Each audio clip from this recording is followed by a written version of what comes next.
They'll be like, brand new development district, going to be done in 2 years. We guarantee you give us 10% now, 10% in 6 months, 10%, like, and you do it all the way up. Or I think it's 5% because you ultimately put in 25% or 20% prior to closing.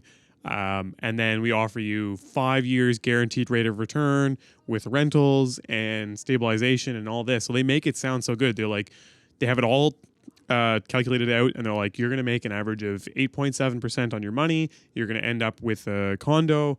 If you assume no appreciation, any appreciation you make is going to be a bonus.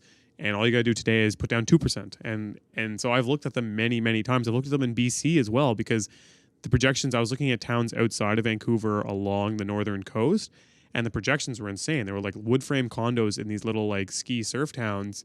And they were like, you'll make 13% a year for the next 3 years. It includes property management.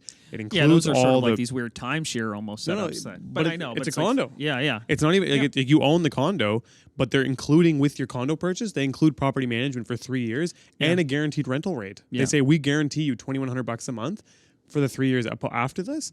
Yeah.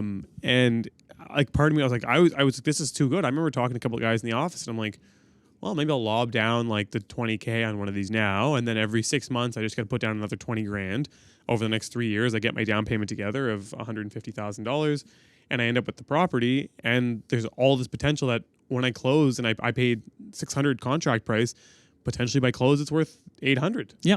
And if it doesn't, Then I they'll just rent it out. Yeah.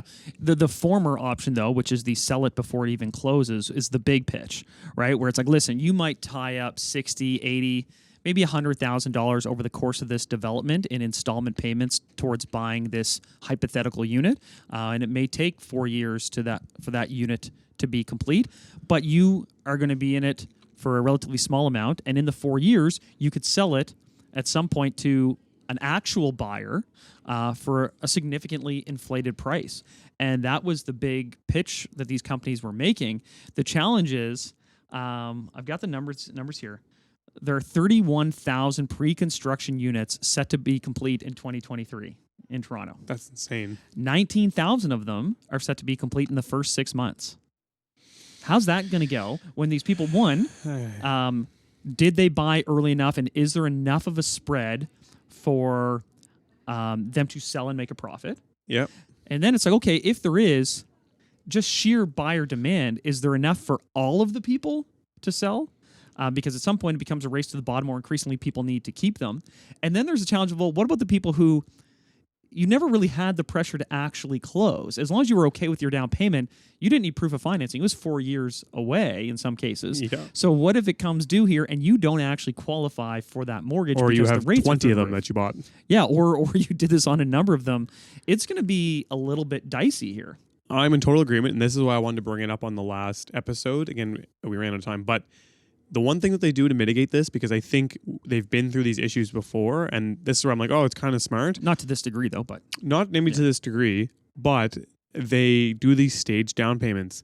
And this way, the down payment actually accumulates to be 20 or 25%. Right. So technically, they should be able to qualify you for some sort of mortgage to close. And you'll see, what you'll see with a lot of them is builders will do mortgages to close. So the builder who built the condo will be like, I'll give you the 75%. I'm going to hold your 25% until the market turns around and you can sell this thing. I mean, they did it here locally with a building. But again, like, are there enough units. builders who can do that for all of like that many units? And it's oddly enough, I actually have a bit of strength in the fact that I think Toronto will be able to pull through. The other thing I think is going to happen is people will sell. Like, people might have to take a loss. Like, they put in 20% and they have to sell the condo at 85 or 90% of what they paid. Or they just don't get the profit, right? Like maybe it's a bit of a wash. Or it's a wash. There's going to be other people that do have money that can scoop in and say, well, I'm not going to buy it for the... There's 100,000 new people. 25% higher than you bought it for, but I'll buy it for what you paid for it. And you want to get all your money back, and then I'll have the equity. Maybe I won't sell it. Maybe I actually will sit on it, but I'm walking into hundreds of thousands of dollars of equity from day one because I can get the mortgage and I can float this, whereas you can't. You have the equity, but you can't qualify for the mortgage. It's not worth anything then. The other thing is, like you said, rental rates are through the roof. So a lot of these, again, were sold on pretense rental rates, and that's how they qualify, like, the idea of buying them is because, like, you're going to probably get $2,100. Well, now they're probably going to get $2,600.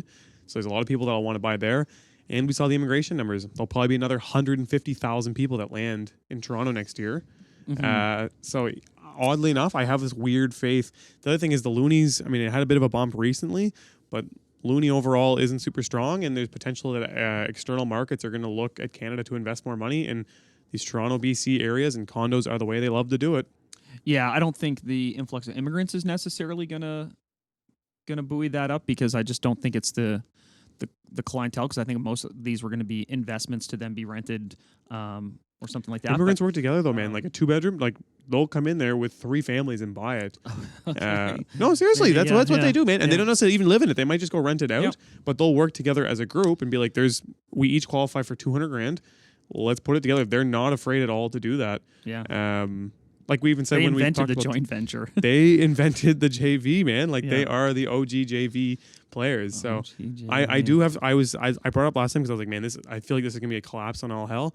And now as time goes on, everyone's messaging me like, man, there's so many immigrants coming. Man, Toronto's so strong. Man, rents are up. Like you're too pessimistic. And now I'm just like, all right, screw it. You know what? Everything's gonna be fine. If you go to Toronto, put like 15 condos under contract. Just do it. You'll make all the money back. It's fine. This guy runs hot and cold, man. Yeah, exactly. He's all doom and gloom, and now he's all bull again. Now I'm bullish. I have something under contract, so I'm like super bullish.